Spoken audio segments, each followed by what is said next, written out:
अल-हिल्लज मंसूर एक प्रसिद्ध सूफी हुआ जिसका अंग अंग काट दिया कुछ धार्मिक लोगों ने, क्योंकि वो ऐसी बातें कर रहा था जो उनके पवित्र ग्रंथों के खिलाफ पड़ती थी। धर्म के खिलाफ नहीं, मगर किताबें बड़ी छोटी हैं, उनमें धर्म समाता ही नहीं। अल-हिल्लज मंसूर की एक ही आवाज थी, अना अल हक, अहम ब्रह्मास्मि। और ये उन धार्मिक लोगों के लिए बर्दाश्त के बाहर था कि कोई अपने को ईश्वर कहे। उन्होंने उसे जिस तरह सताकर मारा है, उस तरह दुनिया में कोई आदमी नहीं मारा गया। उस दिन दो घटनाएं घटी। मंसूर का गुरु जुनैद सिर्फ गुरु ही रहा होगा, गुरु जो कि दर्जनों में खरीदे जा सकते हैं, हर जगह मौजूद है, गांव गांव में मौजूद है। कुछ भी कान में फूंक देते हैं और गुरु बन जाते हैं। जुनैद उसको कह रहा था कि देख, भले तेरा अनुभव सच हो कि तू ईश्वर है, पर कह मत। अल-हिल्लज कहता, ये तो मेरे बस के बाहर है, क्योंकि जब मैं मस्ती में छाता हूं और मौज की घटनाएं मुझे घेर लेती हैं, तब ना तुम मुझे याद रहते हो और ना ही वो लोग याद रहते हैं। न दुनिया याद रहती है, न जीवन, न मौत। तब मैं अनाल हक का उद्घोष करता हूं, ऐसा नहीं है।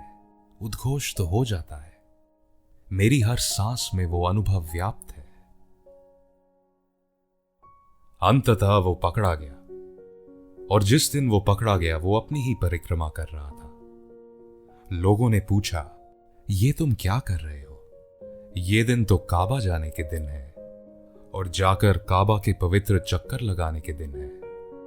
तुम खड़े होकर खुद ही चक्कर दे रहे हो। मंसूर ने कहा, कोई पत्थर अहम ब्रह्मास्मि का अनुभव नहीं कर सकता जो मैं अनुभव करता हूं। अपना चक्कर दे लिया, हज हो गई, बिना कहीं गए, घर बैठे अपने ही आंगन में ईश्वर को बुला लिया। ऐसी सच्ची बातें कहने वाले आदमी को हमेशा मुसीबत में पड़ जाना है। उसे सूली पर लटकाया गया, पत्थर फेंके गए और वो हंसता रहा। जुनैद भी भीड़ में खड़ा था। उसे डर था कि अगर उसने कुछ भी ना फेंका तो भीड़ समझेगी कि वो मंसूर के खिलाफ नहीं। तो वो एक फूल छुपा लाया था। पत्थर तो वो मार नहीं सकता। वो जानता था कि मंसूर जो भी कह रहा है वो उसकी अंतर अनुभूति है। हम नहीं समझ पा रहे तो ये हमारी भूल है। उसने फूल फेंक कर मारा। जहां पत्थर पड़ रहे थे और जब तक पत्थर पड़ रहे थे, मंसूर हंसता रहा। और जैसे ही फूल उसे लगा, उसकी आंखों से आंसू टपकने लगे। किसी ने पूछा कि ऐसा क्यों है कि पत्थर तुम्हें हंसाते हैं और फूल तुम्हें रुलाते हैं? मंसूर ने कहा, पत्थर जिन्होंने मारे वे अनजान थे, फूल जिसने मारा उसे वहम है कि वो जानता है। उस पर मुझे दया आती है। मेरे पास उसको देने के लिए आंसुओं के सिवाय और कुछ नहीं। और जब उसके पैर काटे गए और उसके हाथ काटे गए, तब उसने ईश्वर की ओर आकाश में देखा और जोर जोर से खिलखिलाकर हंसा। लहूलुहान शरीर, लाखों की भीड़। लोगों ने पूछा कि तुम क्यों हंस रहे हो?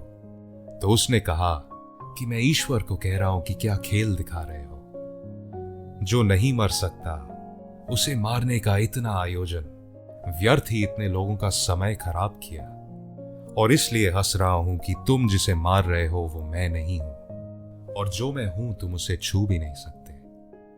तुम्हारी तलवारें उसे काट नहीं सकती और तुम्हारी आगें उसे जला नहीं सकती। एक बार अपनी जीवन की धारा से थोड़ा सा परिचय हो जाए तो मौत का भय मिट जाता है।